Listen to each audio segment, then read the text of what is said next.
coming back into my arms to love me again.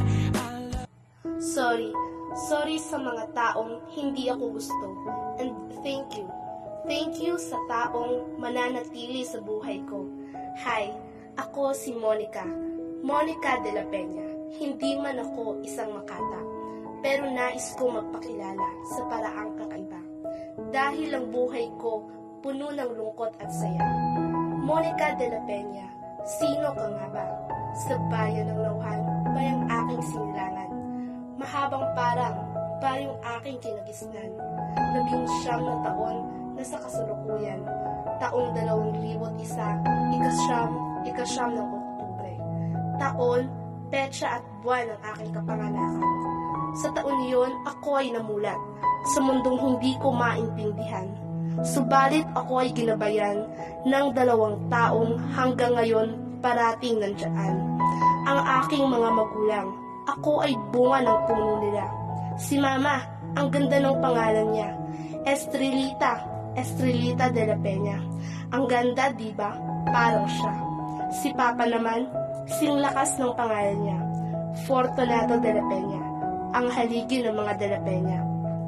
Nagtapos ako sa Inarawan National High School at ngayon, kasalukuyang nag-aaral sa Mindoro State College of Agriculture and Technology, Calapan City Campus, sa kursong Bachelor of Technical Vocational Teachers Education, sa larangan ng Electronics Technology.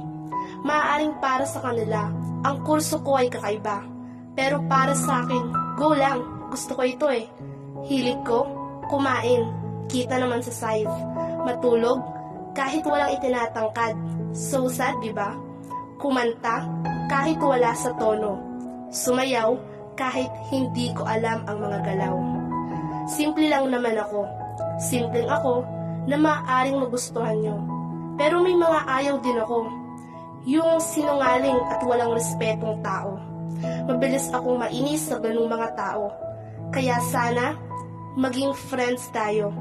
Yung totoong ikaw at totoong ako para magkasundo tayo. Batid kong may bagyong dadaan na sa amin ay magdudulot ng matinding kalungkutan. Bandang 3:00 ng madaling araw, pagkalampag ng aming bubong ang umaalingaw-ngaw. Ako ay naalimpungatan. Nakita ko ang aking mga magulang. Batid kong lungkot ang kanilang nararamdaman. Saglit na inuyuko ang aming mga ulo. Nanalangin sa Ama na iligtas kami sa mga sakuna. Madami mang pagsubok, hirap at tiisin sa aming buhay. Pagdating ng sakuna, may pamilya tayong masasandalan at Diyos na maasahan. Maraming salamat po.